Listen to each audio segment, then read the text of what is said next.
आपका अपने channel BSS study पर। मैं हूं शैलेश कुमार। कैसे हैं आप लोग? हम बात कर रहे थे पॉलिटी में मौलिक अधिकार की। मौलिक अधिकार से संबंधित एक भाग हमारा पूरा हो गया था। दूसरा पार्ट हमारा है स्वतंत्रता का अधिकार। एक जो हमने पूरा किया था उसका नाम था क्या? समानता का अधिकार, राइट टू इक्वालिटी। ये जो पार्ट है स्वतंत्रता का अधिकार, राइट टू फ्रीडम, आज हम इसको कंप्लीट करेंगे। ये हमारा पहला कंप्लीट हो गया था, ये हमारा दूसरा है। ठीक है। स्वतंत्रता का अधिकार का जो वर्णन मिलता है आपको, ये मिलता है अनुच्छेद 19 से लेकर अनुच्छेद 22 में आपको स्वतंत्रता का अधिकार का वर्णन मिलता है। ठीक है क्या? अनुच्छेद 19। अनुच्छेद 19 में पूर्व में 7 प्रकार की स्वतंत्रता की बात की गई थी। क्या? अनुच्छेद 19 में पूर्व में 7 प्रकार की स्वतंत्रता की बात की गई थी, लेकिन फिलहाल वर्तमान में अभी ये इसकी संख्या कितनी रह गई है? 6 रह गई है। क्या? फिलहाल में इसकी संख्या कितनी रह गई है? 6 रह गई है। ये जो एक हटा वो हटा क्या? संपत्ति का अधिकार। संपत्ति के अधिकार को मौलिक अधिकार से हटाकर इसको कानूनी अधिकार बना दिया गया है। क्या? संपत्ति के अधिकार को मौलिक अधिकार से हटाकर इसको कानूनी अधिकार बना दिया गया है। ये संपत्ति के अधिकार को जो हटाया है इसको हटाकर रखा गया है अनुच्छेद 300 का क में। इसको रखा गया है अनुच्छेद 300 के क में, है ना। संपत्ति के अधिकार को मौलिक अधिकार से हटाकर कहां रख दिया गया? अनुच्छेद 300 के क में। अनुच्छेद 300 के क में कैसा अधिकार बन गया? ये बन गया कानूनी अधिकार। ठीक है, तो बात समझिए। अनुच्छेद 19 के तहत इस संविधान में 7 प्रकार की बातें की गई थी, जो वर्तमान में कितनी रह गई है? 6 रह गई है। ठीक है, ये जो हटा था ये 44वां संविधान संशोधन हुआ 1978 में। ठीक है, 44वां संविधान संशोधन 1978 में हुआ और 44वां संविधान संशोधन करके इस संपत्ति के अधिकार को मौलिक अधिकार से निकालकर कहां रख दिया गया? आपको अनुच्छेद 300 के क में, जो कि कैसा अधिकार बन गया? कानूनी अधिकार बन गया।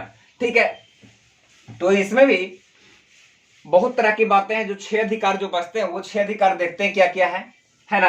एक आता है आपका अनुच्छेद अनुच्छेद 19 का ए कह लीजिए इसको, या हिंदी में बोल सकते हैं इसको अनुच्छेद 19 का क। इसमें क्या है? बोलने की स्वतंत्रता। क्या? बोलने की स्वतंत्रता। इसमें क्या है? बोलने की स्वतंत्रता या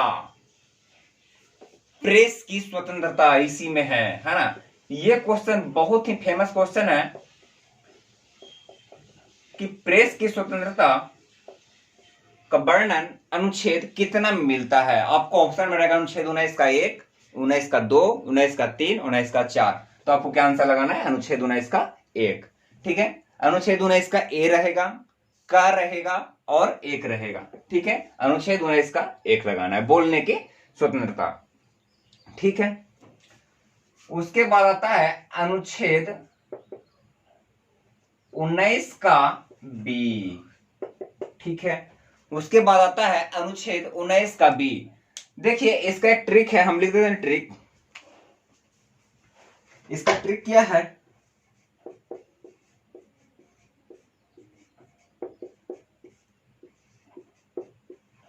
बोस संघ आया और बस व्यापार किया।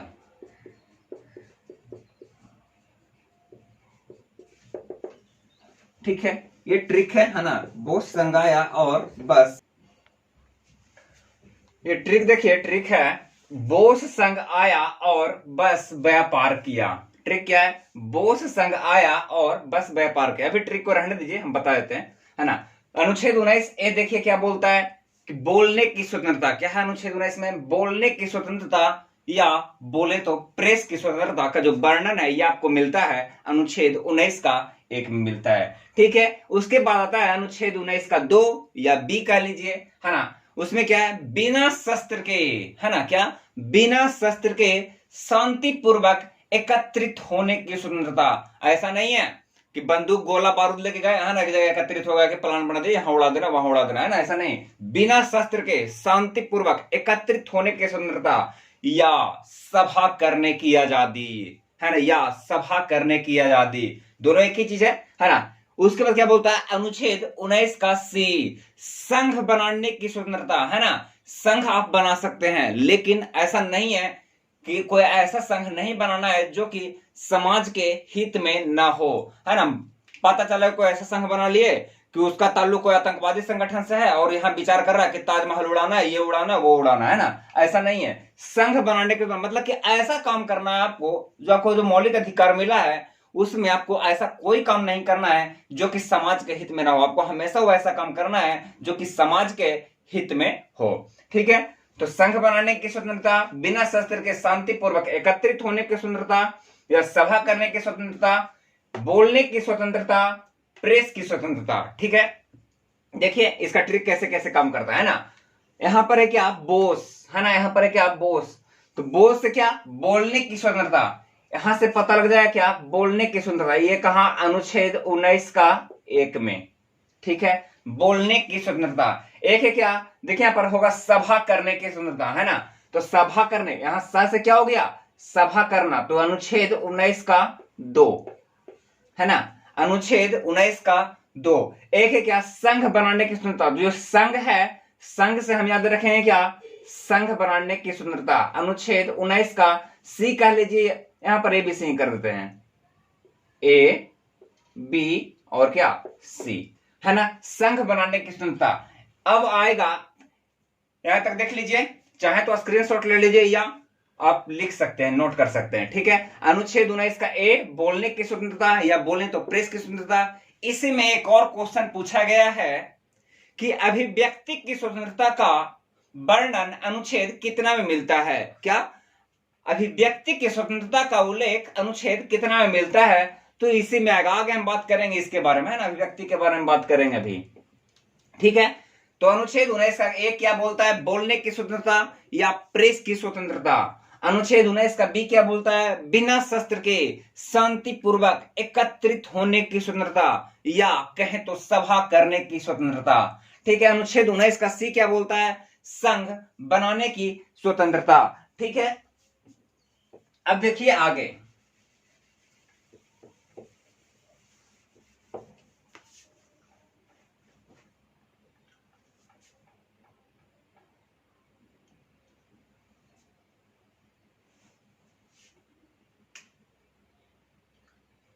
डी ई और एफ नहीं जी,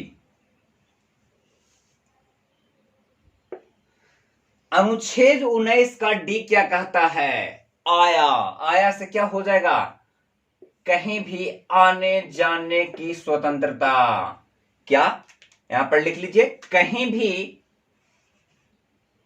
देश भर में कहीं भी, है ना,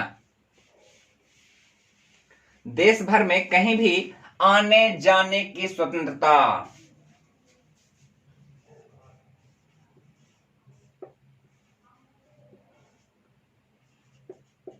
कहीं भी आने जाने की स्वतंत्रता,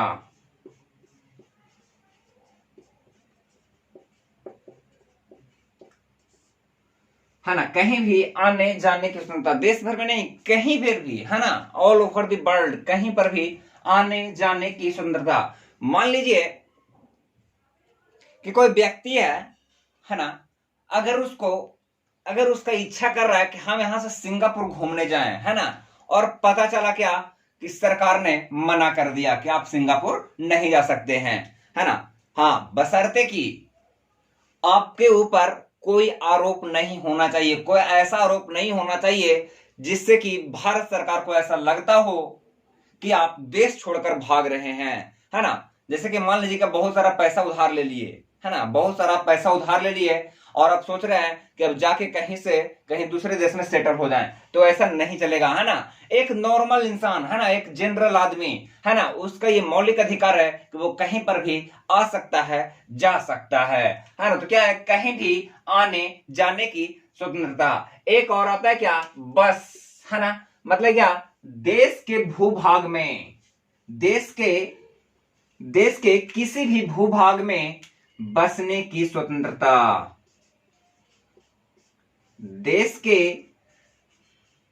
किसी भी भूभाग में बसने की स्वतंत्रता।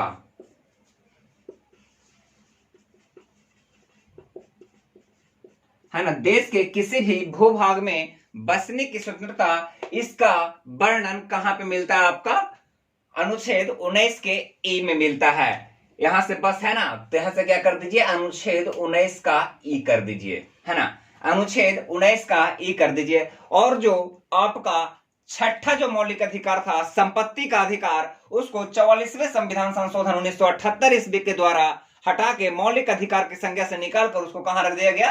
अनुच्छेद 300 के क में, जो कि अब कैसा अधिकार है? जो कि एक अभी एक कानूनी अधिकार है। ठीक है, एक आता है अनुच्छेद 19 का जी। इसमें क्या बोलता है? इसमें ये देखिए, व्यापार, है ना, क्या है? व्यापार, व्यापार करने की स्वतंत्रता, है ना, आप कहीं पर भी व्यापार कर सकते हैं, जीविकोपार्जन कर सकते हैं, है ना, व्यापार करने की स्वतंत्रता।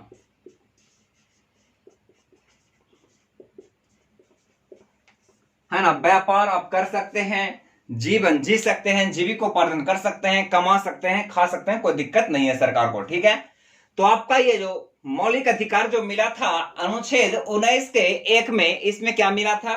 फिर समझिए, बोलने की स्वतंत्रता, प्रेस की स्वतंत्रता, है ना, क्या मिला था अनुच्छेद 19 के 1 में? क्या था? बोलने की स्वतंत्रता और प्रेस की स्वतंत्रता। एक और था इसमें, अभिव्यक्ति की स्वतंत्रता, है ना। एक था 19 का 2, क्या था? 19 का 2, 19 का 2 क्या कहता था? कि शांतिपूर्वक बिना अस्त्र शस्त्र के, है ना, शांतिपूर्वक बिना अस्त्र शस्त्र के आप कहीं पर भी एकत्रित हो सकते हैं, है ना, क्या? शांतिपूर्वक कहीं पर भी आप बिना शस्त्र के एकत्रित हो सकते हैं। एक और क्या था? सभा करने की आजादी, है ना। एक क्या था? संघ, है ना, अनुच्छेद 19 का 3 आया था, अनुच्छेद 19 का 3 आया था, उसमें क्या था?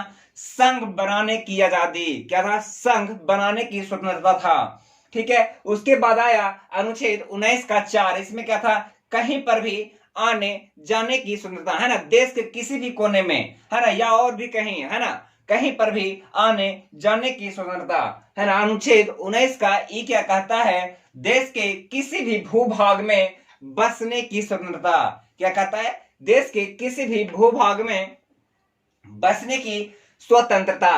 अनुच्छेद 19 का जी, है ना, अनुच्छेद 19 का जी क्या कहता है? व्यापार करने की स्वतंत्रता, है ना, आप किसी प्रकार के व्यापार को कर सकते हैं, है ना, आप किसी भी प्रकार के व्यापार को कर सकते हैं, आप इच्छित जीविकोपार्जन चला सकते हैं, कोई दिक्कत नहीं है। ऐसा नहीं है कि अगर किसी के पिताजी किसान हैं तो उसके बेटा भी किसान ही बनेगा, ऐसा कोई जरूरी नहीं है, है ना। वो अपने जीविकोपार्जन के लिए कोई दूसरा व्यापार चुन सकता है, कोई दिक्कत नहीं है। ठीक है, मतलब व्यापार करने की स्वतंत्रता, और देश के किसी भाग में जाकर आप व्यापार कर सकते हैं, कोई समस्या नहीं है।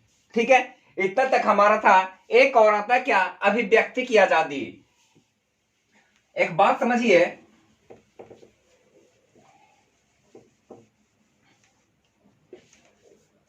वर्ष 2005 में एक कानून बना, क्या? सूचना का अधिकार, है ना। वर्ष 2005 में एक कानून बना, क्या बना? सूचना का अधिकार। ठीक है, हालांकि कहीं पर भी ऐसा नहीं लिखा गया है कि सूचना का अधिकार मौलिक अधिकार है। ठीक है, कहीं पर भी ऐसा नहीं लिखा गया है कि सूचना का अधिकार मौलिक अधिकार है, लेकिन सुप्रीम कोर्ट ने कई मामलों में यह साफ शब्दों में कहा है कि सूचना का अधिकार अभिव्यक्ति की स्वतंत्रता का भाग है। क्या कहा है? सूचना का अधिकार अभिव्यक्ति की स्वतंत्रता का भाग है। एक केस था आपका एसपी गुप्ता, एक केस था आपका SP Gupta versus union of the India.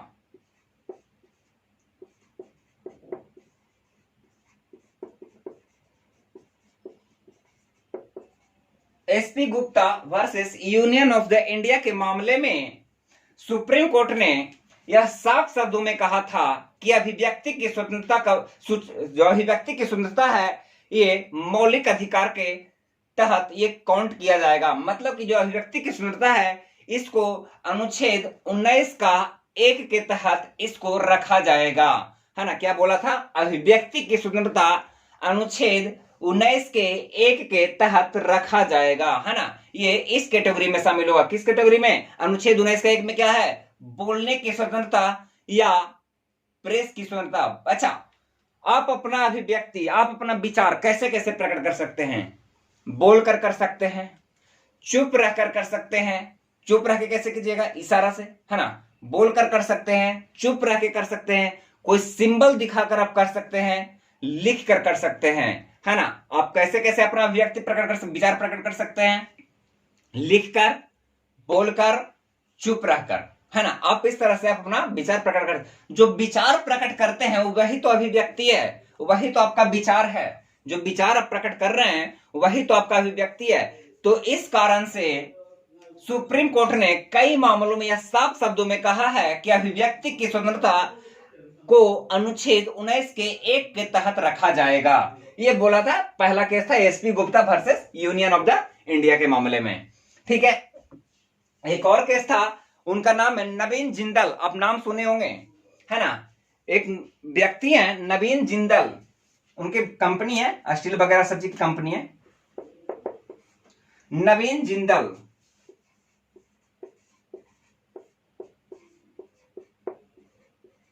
Naveen Jindal versus union of the India.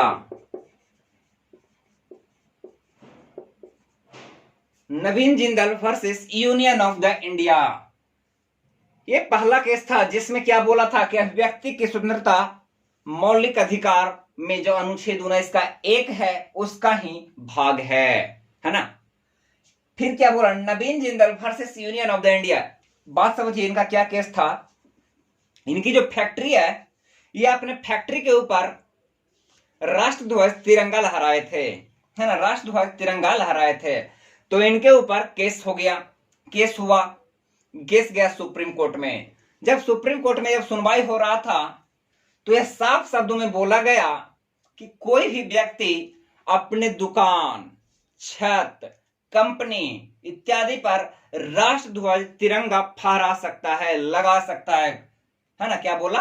कि कोई व्यक्ति अपने दुकान, कंपनी इत्यादि पर राष्ट्रध्वज तिरंगा लगा सकता है। क्या? राष्ट्रध्वज तिरंगा लगा सकता है। इसे अनुच्छेद 19 के 1 के तहत शामिल किया जाएगा। इसे अनुच्छेद 19 के 1 के तहत शामिल किया जाएगा, है ना। क्या बोला? कि जो राष्ट्रध्वज जो लगाता है ये अपना विचार प्रकट करता है। क्या? ये अपना विचार प्रकट करता है। यह प्रकट करता है कि वो अपने देश का, अपने राष्ट्रध्वज का सम्मान करता है ना। वो अपने राष्ट्रध्वज का सम्मान करता है और अपने राष्ट्रध्वज से प्रेम करता है ना। अपने राष्ट्रध्वज का सम्मान करता है और अपने राष्ट्रध्वज से प्रेम करता है। इसलिए उसे अभिव्यक्ति की स्वतंत्रता के तहत अनुच्छेद 19 के 1 में रखा गया है, ठीक है। ये दो केस था जिसमें यह साफ शब्दों में बोला गया था कि अभिव्यक्ति की स्वतंत्रता किसका भाग है? अनुच्छेद 19 का एक भाग है ना। तो यहां से आ गया ना बात कि सूचना का अधिकार जो है, भले ही आपका संविधान में उल्लेखित नहीं हो कि सूचना का अधिकार एक मौलिक अधिकार है, लेकिन सुप्रीम कोर्ट ने कई मामलों में यह साफ शब्दों में कहा है कि सूचना का अधिकार आपका मौलिक अधिकार के अंतर्गत आएगा, ठीक है। यह था अनुच्छेद 19 की बातें अभी तक हम कर रहे थे। अब बात करेंगे अनुच्छेद 20 की बातें करेंगे, ठीक है।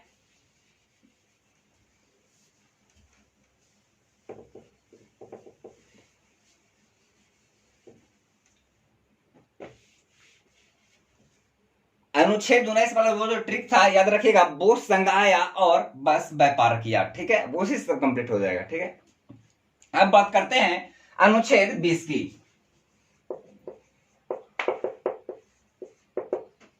अनुच्छेद 20 की बात करते हैं। इसमें क्या बोलता है? पहला पॉइंट क्या बोलता है इसमें? दोष सिद्धि के संबंध में संरक्षण।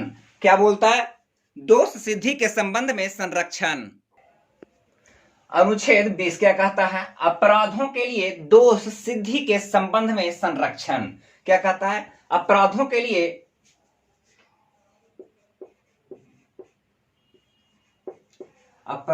लिए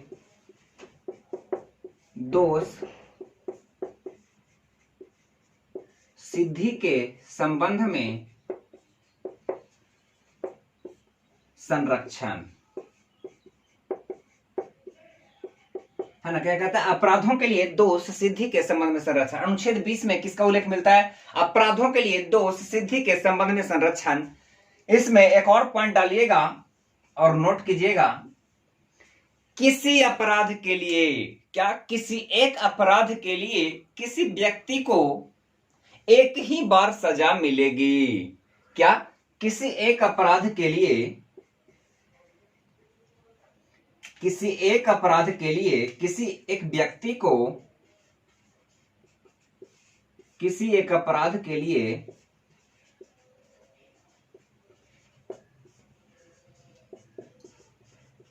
एक व्यक्ति को एक ही बार सजा मिलेगी।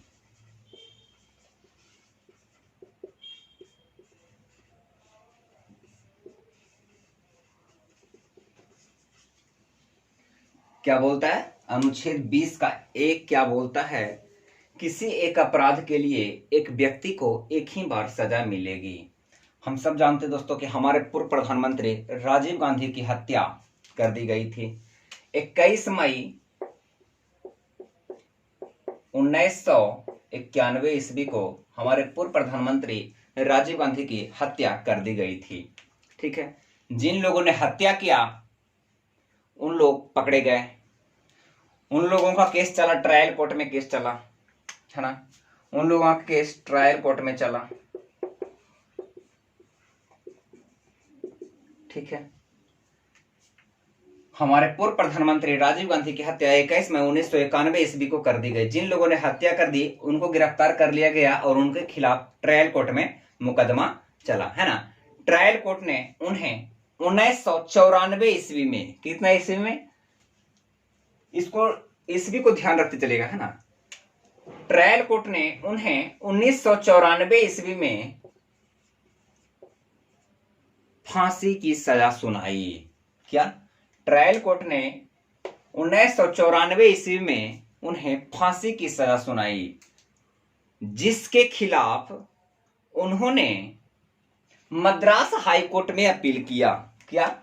जिसके खिलाफ उन्होंने मद्रास हाई कोर्ट में अपील किया। मद्रास हाई कोर्ट ने 1998 ईस्वी में मद्रास हाई कोर्ट ने 1998 ईस्वी में उनकी फांसी की सजा को बरकरार रखा। देखिए क्या बोल रहे हैं, इसको मिटाते हैं, इसको नोट कर लीजिएगा, है ना? 21 मई 1991 ईस्वी को हमारे पूर्व प्रधानमंत्री राजीव गांधी की हत्या हुई, है ना? ट्रायल, जिन लोगों ने हत्या किया वो गिरफ्तार हो गए। ठीक है, उनको गिरफ्तार कर लिया गया। ट्रायल कोर्ट में मुकदमा चला। ट्रायल कोर्ट ने उन्हें 1994 ईस्वी में फांसी की सजा सुनाई। देखिए कब होता है? 21 मई 1991 ईस्वी को उनकी हत्या हुई। 21 मई 1991 ईस्वी को हत्या हुई। ठीक है,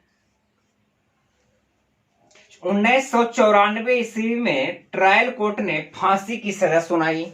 ठीक है, जिसके खिलाफ उन्होंने मद्रास हाई कोर्ट में अपील किया। मद्रास हाई कोर्ट ने 1998 ईस्वी में उनकी फांसी की सजा को बरकरार रखा। ठीक है, 1998 ईस्वी में मद्रास हाई कोर्ट ने उनकी फांसी की सजा को बरकरार रखा और अपना फैसला दिया। ठीक है, ये मद्रास हाई कोर्ट के खिलाफ इन्होंने सुप्रीम कोर्ट में अपील किया। क्या? मद्रास हाई कोर्ट के खिलाफ इन्होंने सुप्रीम कोर्ट में अपील किया और सुप्रीम कोर्ट ने 2004 ईस्वी में, कितना में? सुप्रीम कोर्ट ने 2004 ईस्वी में यह निर्णय दिया। क्या? कि इनकी फांसी की सजा को बरकरार रखा जाता है। क्या इनकी फांसी की सजा को बरकरार रखा जाता है। ये 2004 ईस्वी में सुप्रीम कोर्ट ने अपना निर्णय दिया। ठीक है, अब सुप्रीम कोर्ट ने भी निर्णय दे दिया। अब क्या इसके पास लास्ट विकल्प एक बचता है क्या? राष्ट्रपति के पास दया याचिका। ये आर्टिकल 72 के तहत, क्या आर्टिकल 72 के तहत इसने राष्ट्रपति के समक्ष दया याचिका दायर किया, है ना। राष्ट्रपति के समक्ष आर्टिकल 72 के तहत इन्होंने दया याचिका दायर किया, जिसमें राष्ट्रपति ने अपना निर्णय कब दिया? लगभग 7 साल बाद, है ना। लगभग 7 साल बाद अपना निर्णय राष्ट्रपति ने दिया।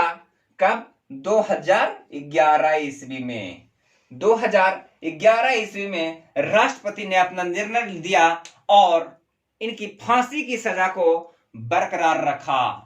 क्या राष्ट्रपति ने अपना निर्णय 2011 ईस्वी में दिया और इनकी फांसी की सजा को बरकरार रखा। ठीक है, अब देखिए क्या होता है। अब फिर से इन्होंने ये जो राष्ट्रपति जो दया याचिका राष्ट्रपति के समक्ष जो आर्टिकल 72 के तहत जो दया याचिका दायर किया गया था, तो क्या हुआ? फांसी की सजा को बरकरार रखा राष्ट्रपति ने। अब क्या हुआ कि राष्ट्रपति के खिलाफ इन्होंने मद्रास हाई कोर्ट में फिर से अपील किया। क्या? राष्ट्रपति के खिलाफ इन्होंने मद्रास हाई कोर्ट में फिर से अपील किया और वहां से इनको बाइज्जत बरी कर दिया गया। देखिए हुआ क्या। 21 मई 1991 से लेकर साल 2011, लगभग कितना साल? लगभग 20 साल। क्या? लगभग 20 साल। एक बात समझिए, इनके वकील ने क्या तर्क दिया कि हुजूर, ये जो मेरा क्लाइंट है ये 1991 ईस्वी से 2011 ईस्वी तक जेल में बंद है। लगभग 20 वर्षों तक ये सजा भुगत चुका है ना। पहला बात क्या कि ये सजा भुगत लिया, ये 1991 से 1994, मतलब कि 3 साल 4 साल मान लीजिए, है ना। 3-4 साल ये जेल का सजा भुगता, है ना। और अभी भी वो जेल में ही है। हुआ क्या 1994 में कि ट्रायल कोर्ट ने इसे फांसी की सजा सुनाई। अब भाई फांसी की सजा सुन के ये आधा जी रहा था और आधा मर रहा था, मतलब कि हमेशा डिप्रेशन में था। पहला सजा तो क्या हुआ कि इसको आपने जेल में रखा 20 सालों तक। दूसरा सजा ये क्या भुगत रहा था कि हमेशा डर डर के जी रहा था, है ना। ये हुआ इसका दूसरा सजा। तो इसके वकील ने क्या तर्क दिया कि ऐसा अपने संविधान में लिखा है कि किसी एक व्यक्ति को एक अपराध के लिए एक ही बार सजा मिलेगी, लेकिन हमारे क्लाइंट ने तो ऑलरेडी 2-3 सजा भुगत चुका है, तो अब फांसी किस बात की। अगर आप 1994 में फैसला दिए थे और 1994 में फांसी दे देते तो इसमें कोई दिक्कत नहीं था, लेकिन अब तो ये संविधान के तहत सजा भुगत चुके हैं। अब इनको बाइज्जत बरी किया जाना चाहिए। इनका दलील सही था, है ना। ये जो वकील थे इनका दलील एकदम सही था। लेकिन हम कहें तो हमारे जो भारत की जो शासन व्यवस्था है, जो ये 1991 से लेकर 2011 तक में जो ये 20 वर्षों का जो गैप आया, ये हमारे शासन व्यवस्था में थोड़ी सी कमी रहने के कारण आया। अगर हमारा शासन व्यवस्था अगर फास्ट होता, अगर तेज होता, तो ये कब के ये सजा के हकदार बन गए होते, कब को इनको फांसी की सजा मिल गई होती। लेकिन समस्या हमारे सिस्टम में थी, तो कोई दिक्कत नहीं है ना। अब इनको क्या हुआ, अब एक व्यक्ति को दो बार सजा मिलेगी नहीं एक कारनामे के लिए, है ना। अब क्या हुआ, इनको बाइज्जत बरी कर दिया गया। बात देखिए कहां से घूमकर गया। 21 मई 1991 को हत्या हुई, 94 में ट्रायल कोर्ट ने फांसी की सजा सुनाया। इसके खिलाफ इसने मद्रास हाई कोर्ट में अपील किया। मद्रास हाई कोर्ट ने 1998 ईस्वी में इनकी सजा को बरकरार रखा, फांसी की सजा को। मद्रास हाई कोर्ट के बाद इन्होंने सुप्रीम कोर्ट में अपील किया। सुप्रीम कोर्ट ने इनको फिर से फांसी की सजा की बरकरार रखी। इसके खिलाफ ये जो 4 से 11 साल का जो गैप है, 7 वर्षों का, ये क्या हो रहा था इतने दिन में? ये जो 7 वर्षों का जो गैप हुआ, यहीं पे समस्या खड़ा हुआ, है ना। और 2004 के बाद जब राष्ट्रपति के समक्ष दया याचिका आर्टिकल 72 के तहत दायर किया गया, तब उस स्थिति में 7 साल की देरी हुई और 2011 में राष्ट्रपति ने अपना निर्णय दिया, जिसके खिलाफ इसने मद्रास हाईकोर्ट में फिर से अपील किया और मद्रास हाईकोर्ट ने इन्हें बाइज्जत बरी कर दिया। ठीक है, तो ये था, एक केस था कि एक एग्जाम्पल के लिए कि किसी एक व्यक्ति को एक अपराध के लिए एक ही बार सजा मिलेगी। इसका एक जीता जाता एग्जाम्पल है राजीव गांधी हत्याकांड। ठीक है, एक है क्या वर्तमान कानून के तहत, है ना, क्या वर्तमान कानून के तहत दोषी को सजा दी जाएगी? क्या वर्तमान कानून के तहत दोषी को सजा दी जाएगी? पहला क्या था? किसी एक व्यक्ति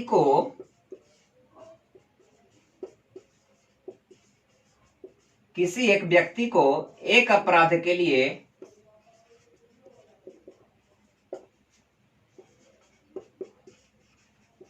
एक ही बार सजा मिलेगी।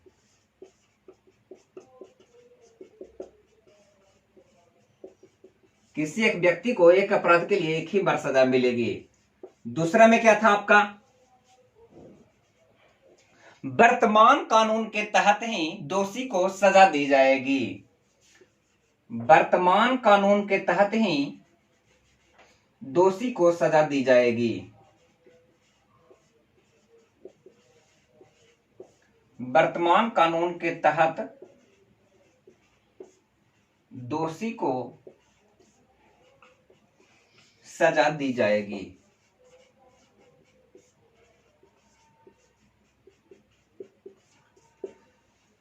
पहला पॉइंट क्या था आपका? किसी एक व्यक्ति को एक अपराध के लिए एक ही बार सजा मिलेगी। वर्तमान कानून के तहत ही दोषी को सजा दी जाएगी, है ना। एक क्या था कि किसी ही व्यक्ति को न्यायालय में अपने विरुद्ध गवाही देने के लिए बाध्य नहीं किया जाएगा। क्या था? किसी भी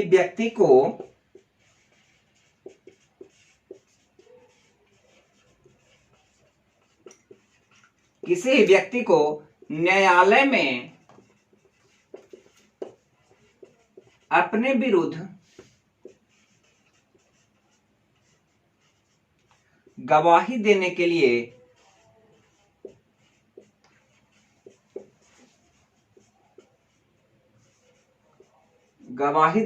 बाध्य नहीं किया जाए। क्या बोलता है सी? क्या बोलता है कि किसी ही व्यक्ति को स्वयं के विरुद्ध न्यायालय में गवाही देने के लिए बाध्य नहीं किया जा सकता है। क्या बोलता है? किसी भी व्यक्ति को स्वयं के विरुद्ध न्यायालय में गवाही देने के लिए बाध्य नहीं किया जा सकता है, ये बोलता है। ये तीसरा पॉइंट। ठीक है, आगे बात करते हैं हम अनुच्छेद 21 का। अनुच्छेद 21 क्या कहता है? प्राण एवं दैहिक स्वतंत्रता। क्या अनुच्छेद 21 क्या बात करता है? प्राण एवं दैहिक स्वतंत्रता का बात करता है। ठीक है, क्या बोलता है कि कानूनी प्रक्रिया के तहत, क्या बोलता है? कानूनी प्रक्रिया के तहत दंड व्यवस्था को छोड़कर, कानूनी प्रक्रिया के तहत दंड व्यवस्था को छोड़कर किसी व्यक्ति के जीवन और व्यक्तिगत स्वतंत्रता से उसको वंचित नहीं रखा जाएगा। क्या बोलता है? कानूनी प्रक्रिया के तहत दंड व्यवस्था को छोड़कर उसके जीवन और व्यक्तिगत स्वतंत्रता से वंचित नहीं किया जाएगा। ये बोलता है क्या? अनुच्छेद 21 बोलता है ना। अनुच्छेद 21 क्या बोलता है कि कानूनी प्रक्रिया के तहत दंड व्यवस्था को छोड़कर किसी ही व्यक्ति के व्यक्तिगत स्वतंत्रता को, है ना, जीवन और व्यक्तिगत स्वतंत्रता को हानि नहीं पहुंचाया जाएगा, है ना। उसको जीवन और व्यक्तिगत स्वतंत्रता में छेड़छाड़ नहीं किया जाएगा। छेड़छाड़ किया जाएगा, लेकिन कब? सिर्फ कानूनी प्रक्रिया के तहत दंड व्यवस्था में, है ना, बाकी उसके अलावा किसी प्रकार से उसके जीवन और व्यक्तिगत स्वतंत्रता से उसको वंचित नहीं किया जाएगा। जीवन और व्यक्तिगत स्वतंत्रता से उसको वंचित नहीं किया जाएगा, मतलब उसके जीवन और व्यक्तिगत स्वतंत्रता में उसको छेड़छाड़ नहीं किया जाएगा। ये बोलता है अनुच्छेद 21। अनुच्छेद 1 है आर्टिकल अनुच्छेद 21 का ये क्या कहता है? ये कहता है 6 से 14 वर्ष की अवस्था, 6 से 14 वर्ष की अवस्था के बच्चों को, 6 से 14 वर्ष की अवस्था के बच्चों को अनिवार्य एवं निःशुल्क शिक्षा राज्य विधि द्वारा प्रदान किया जाएगा। क्या बोलता है? 6 से 14 वर्ष की आयु के बच्चों को राज्य विधि द्वारा अनिवार्य एवं निःशुल्क शिक्षा उपलब्ध करवाया जाएगा। ये कब जोड़ा गया था? ये जोड़ा गया था 86वां संविधान संशोधन। ये कब जोड़ा गया था? 86वां संविधान संशोधन 2002 ईस्वी में, कि 6 से 14 वर्ष की अवस्था के बच्चों को अनिवार्य एवं निःशुल्क शिक्षा उपलब्ध करवाया जाएगा। कब जोड़ा गया? 86वां संविधान संशोधन 2002 में। ठीक है, क्या बोलता है? इसका का फिर सुनिए। 6 से 14 वर्ष की अवस्था के बच्चों को अनिवार्य एवं निःशुल्क शिक्षा राज्य विधि द्वारा उपलब्ध करवाया जाएगा। केमा संविधान संशोधन? 86वां संविधान संशोधन 2002 ईस्वी, 2002 ईस्वी। अब आगे बात करते हैं अनुच्छेद 22 का, बात करते हैं। क्या बोलता है अनुच्छेद 22? कि सामान्य दशा में किसी व्यक्ति को गिरफ्तार करने पर, क्या सामान्य दशा में किसी व्यक्ति को गिरफ्तार करने पर उसे 3 बात की, क्या किया गया है? 3 बात की स्वतंत्रता दी गई है ना? क्या जो हिरासत में जब लेगा, है ना, जब जैसे कि कोई व्यक्ति है, अगर उसको हिरासत में ले लिया गया, है ना, तो उसको 3 प्रकार की स्वतंत्रता का अधिकार है। पहला स्वतंत्रता, यह अनुच्छेद 22 कहता है। क्या कहता है? अगर किसी सामान्य दशा में अगर किसी व्यक्ति को हिरासत में लिया गया है, तब उसे 3 प्रकार की स्वतंत्रता प्रदान की गई है। पहला, पुलिस द्वारा गिरफ्तार करने का कारण बताना होगा। पुलिस द्वारा गिरफ्तार करने का कारण बताना होगा। दूसरा पॉइंट क्या कहता है? पहला पॉइंट क्या कहता है? पुलिस द्वारा गिरफ्तार करने का कारण बताना होगा। दूसरा पॉइंट क्या कहता है? कि 24 घंटे के अंदर मजिस्ट्रेट के समक्ष उसे प्रस्तुत करना होगा। क्या? 24 घंटे के अंदर मजिस्ट्रेट यानी कि दंडाधिकारी, है ना, दंडाधिकारी के समक्ष प्रस्तुत करना होगा। तीसरा पॉइंट क्या कहता है?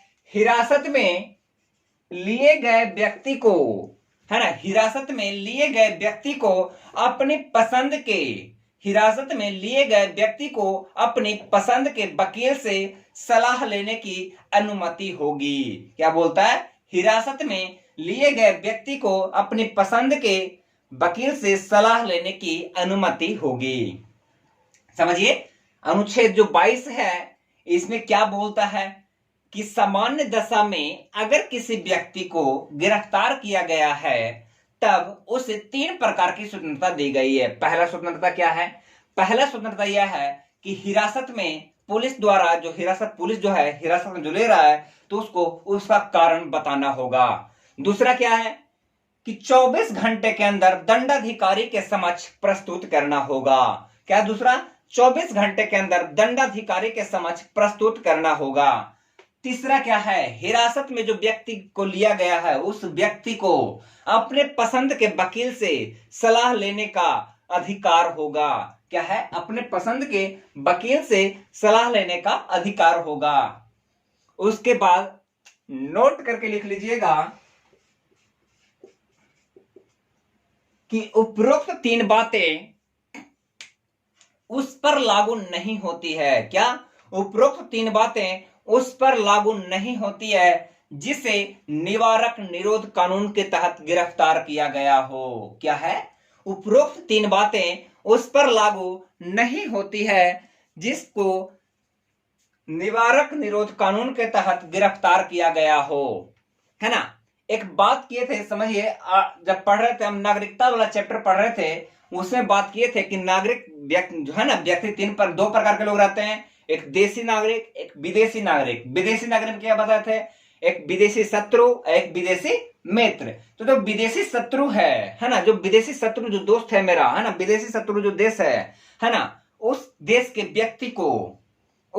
व्यक्ति को, है ना, पुलिस किसी भी आधार पर, है ना, शक के आधार पर गिरफ्तार कर सकती है ना। शक के आधार पर जैसा कैसा कि मान लीजिए कि वो हमारे देश में रह रहा है और हमारे देश की जासूसी कर रहा है, तो उस प्रकार से शक होने पर पुलिस उस व्यक्ति को गिरफ्तार कर सकती है। तो उसको क्या बोलते हैं? निवारक निरोध कानून, है ना। या वैसे व्यक्ति, है ना, जिसको देखकर ऐसा लगता है कि अगर ये व्यक्ति रहा बाहर तो समाज के लिए खतरा होगा, है ना, समाज को इससे हानि होगा, तो वैसी स्थिति में उस व्यक्ति को जो गिरफ्तार किया जाता है उसको क्या बोलते हैं? निवारक निरोध कानून। तो वैसे व्यक्ति जिसको कि निवारक निरोध कानून के तहत गिरफ्तार किया गया है, उसको ये 3 प्रकार की स्वतंत्रता नहीं दी जाएगी। कौन सी स्वतंत्रता? कि 24 घंटे के अंदर मजिस्ट्रेट के सामने प्रस्तुत करने वाला, अपनी पसंद के वकील से सलाह लेने वाला, और पुलिस द्वारा गिरफ्तार किए जाने का कारण बताना होगा। ये 3 प्रकार की स्वतंत्रता है, ये उसे नहीं दी जाएगी। तो दोस्तों, ये था हमारा आज का टॉपिक, स्वतंत्रता का अधिकार, राइट टू फ्रीडम। हमने इसमें पढ़ा अनुच्छेद 19 से लेकर अनुच्छेद 22 तक। इसमें हमने बहुत सारे महत्वपूर्ण विषयों पर चर्चा की। एक बात याद रखिएगा, वो जो था अभिव्यक्ति की स्वतंत्रता, वो बहुत ज्यादा याद रखिएगा, वो क्वेश्चन पूछा जाता है और अक्सर गलती हो जाता है। एक बात ये भी रखिएगा, सूचना का अधिकार है, ये भले ही हमारे संविधान में उल्लेखित नहीं हो, कि ये जो है मौलिक अधिकार है, लेकिन सुप्रीम कोर्ट ने कई मामलों में यह साफ शब्दों में कहा है कि सूचना का अधिकार मौलिक अधिकार के अंतर्गत शामिल किया जाएगा। ठीक है, तो दोस्तों आज बस यहीं तक। आगे बात करेंगे हम फिर से मौलिक अधिकार के बारे में ही, दूसरे टॉपिक पर चर्चा करेंगे। तो आज के लिए बाय बाय, है ना। और एक बात और, वीडियो को लाइक, शेयर और सब्सक्राइब करते रहिएगा, इससे मोटिवेशन मिलता है। Thank you.